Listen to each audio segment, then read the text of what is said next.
आज़ाद हुआ, ये नेमत हमें मिली, इस नेमत के उसूल के लिए कुर्बानियाँ दी हैं लोगों ने, और बहुत कुर्बानियाँ दी हैं। हमने इसकी इतनी कीमत चुकाई है कि जिसका तसव्वुर नहीं किया जा सकता। तारीख में लिखा गया 75,000 नौजवानों को अगवा किया गया, जिनमें से 50,000 बाजियाब हुए और 25,000 नौजवान उनका पता ही नहीं चला। हजारों माओं ने अपनी इज्जतों को लुटाया, और जो इंसानों ने अपनी जानों की कुर्बानी दी। जब पाकिस्तान बन गया, नवाए वक्त के मुताबिक 10 लाख इंसानों ने अपनी जानें कुर्बान की है, और इंडिया हिंदुस्तान के अखबार के मुताबिक 5 लाख इंसानों ने अपनी जानें कुर्बान की।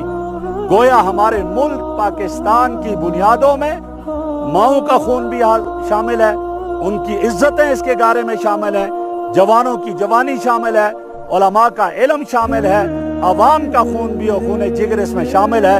ये